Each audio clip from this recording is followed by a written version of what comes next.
Ladies and gentlemen, it is with great pleasure we welcome our special guest, Mr. Dave Koz. He'll be in concert on November 25th, 2011, the first tour date in a nationwide Christmas tour. It's a great pleasure. Well, thank you very much, Paul. It's great to talk with you, and thanks for having me on your show. My pleasure.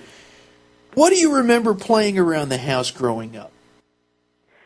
Well, I had a kind of a melange, a cornucopia of things that were going on in my house growing up. My parents were really interested in like classic singers, Frank Sinatra, Ella Fitzgerald. They listened to a lot of Nat King Cole. My dad loved comedy records too. And I have an older brother and an older sister, and they were listening to, you know, my sister loved Chicago and Frampton, Peter Frampton, and my brother was interested in all these kind of progressive rock things, but he also had a lot of jazz, Steely Dan, and things that he turned me on to. So I kind of was being the youngest kid in the house, I was sort of exposed to a lot of different things, kind of an amalgam of sounds. And I think that was actually good because I got exposed to everything, and I enjoyed it all, frankly. When you decided to become a musician, you toured with Bobby Caldwell. What did Bobby teach you? Bobby was one of the most generous people I've ever met on stage. Here he is, a legendary singer, you know, of course, of What You Will Do for Love fame. He kind of plucked me out of obscurity. Nobody knew who I was. I was growing up in Los Angeles, and I was doing weddings and bar mitzvahs and fraternity parties and stuff like that, working in my older brother's band. And I was going to college, and somebody referred me to Bobby, who was putting together a new band. And he gave me the gig. I was his saxophone player. And it wasn't just the guy who, over there on the side of the stage, who was playing the saxophone, but he really taught me how to be generous with other musicians on the stage. I remember one time I was playing a sax solo during the show. It was early on working with him. And I played my solo, and he kind of moved off to the side, but I stayed in my position. And after that show, he took me around and he said, "Look, Dave, why were you just staying in your spot? I mean, I'm leaving my place on the stage so you can come and take center stage. I'm giving it to you. You have to take advantage of that." And from that point on, I took advantage of it, believe me. And so he taught me a great many things, but probably at the top of the list, it would be how to be generous. Wow, what a great lesson. Is there a musician who has influenced you the most? Probably have had a lot of different influences. On the saxophone side, probably that person would be David Sanborn. Kind of a combination of David Sanborn and Tom Scott, who were big saxophone influences. But, you know, you have to throw Cannonball Adderley in there and Grover Washington Jr. and Michael Brecker, Sonny Rollins and Sonny Stitt. I mean, I can go on and on and on about the people I listen to saxophone-wise. But people that, I think songwriters are the ones that, to me, are the ones that have the most lasting influence on me. People like Burt Bacharach, who I did get a chance to write a song with many years later, who's I learned so much from.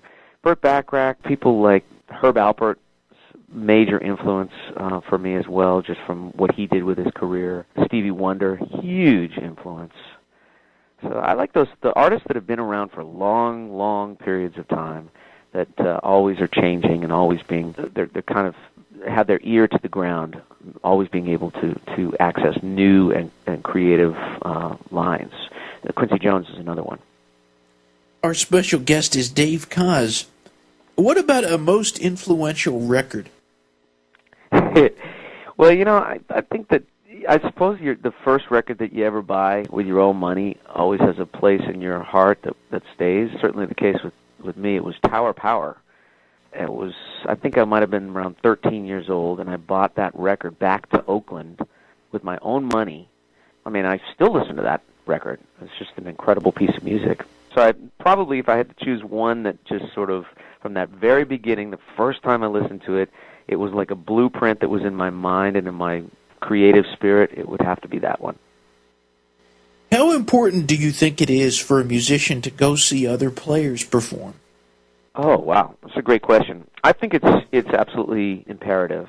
You can learn so much by going to see other people's shows. And I would recommend, I do this to young saxophone players, young musicians, go and see a lot of different kinds of things. Don't just necessarily, if you're a jazz player, don't just go to jazz shows. Go to rock shows and go to R&B shows and or a rap show. I mean, you can learn so much about staging, about entertainment value. I always grew up kind of more thinking about when I do my shows about putting on a show, like a real entertaining 2 hours. Because when I was young, one of the first shows that I went to was Earth, Wind, and Fire at the L.A. Forum. And they had explosions and great outfits and spandex, and they were running all over the stage, and there was just so much to look at and so much to be excited about. And so that kind of stuck in my head.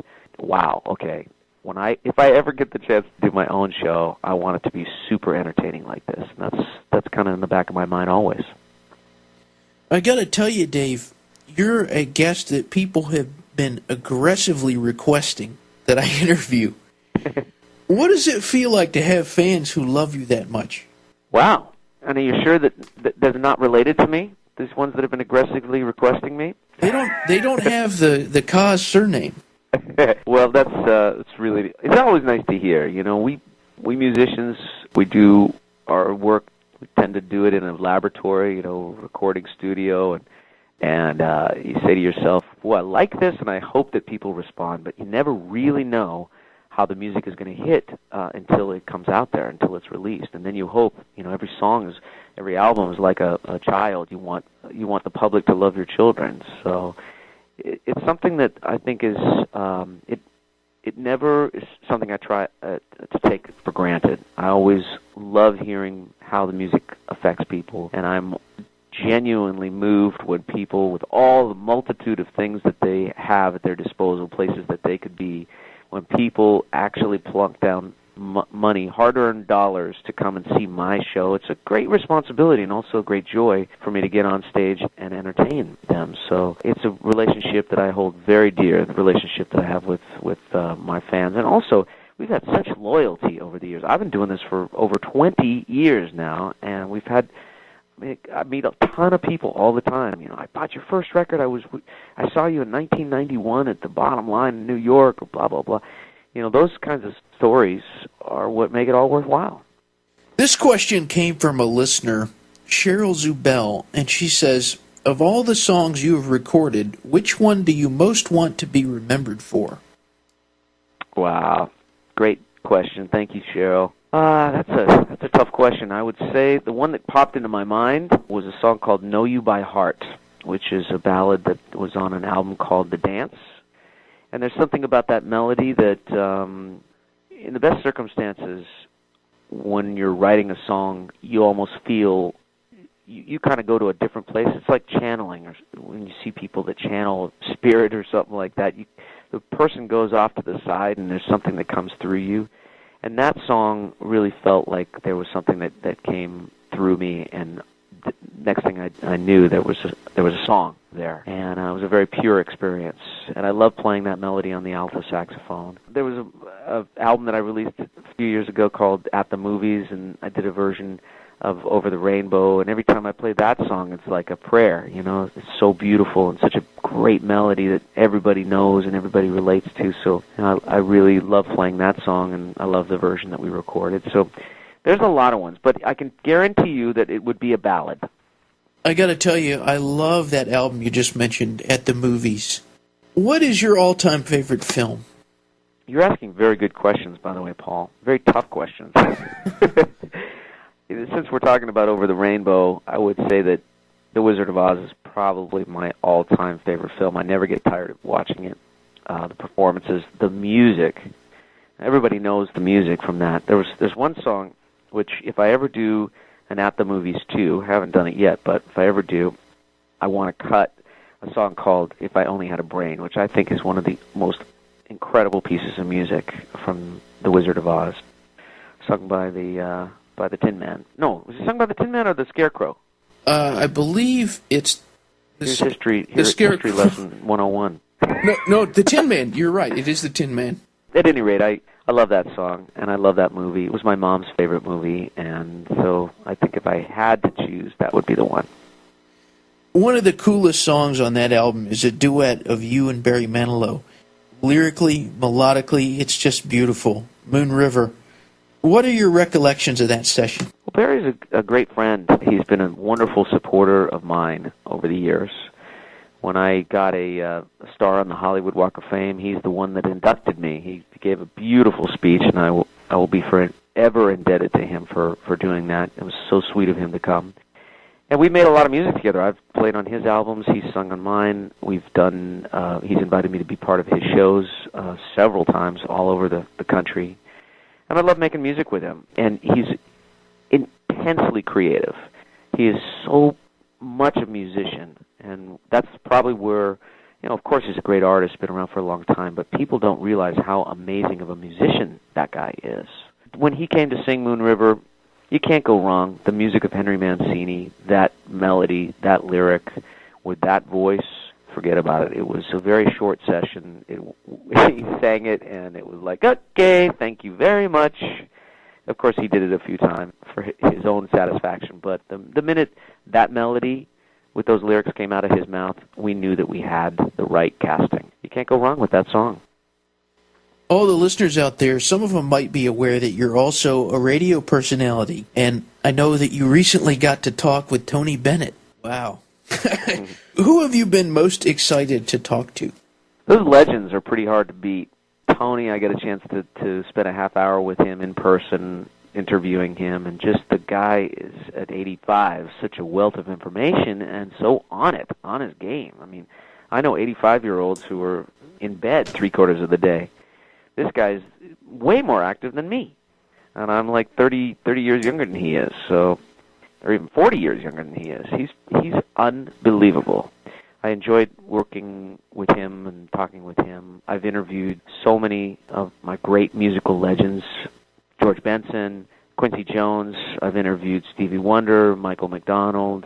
Although I could say that I'm pretty much a fan of everybody who comes on our show, because I'm a good cheerleader for the music. I love talking about the music. I think when you have an artist talking to another artist, there's somewhat of like a little privileged conversation, almost like you're eavesdropping on a backstage conversation that makes what we do special. This is a time of year that a lot of times we have a chance more than other times to reflect on what we have. Not necessarily a material have, but on that note, what is the best thing about being Dave Koz? I have a lot of love in my life. I love what I do. I have wonderful friends. I've got a fantastic family. My parents are both passed, but my brother and sister and I are really close, and all my nieces. And I love being able to make people happy and use what was given to me as a gift to help people and maybe just to bring their spirits up a little bit.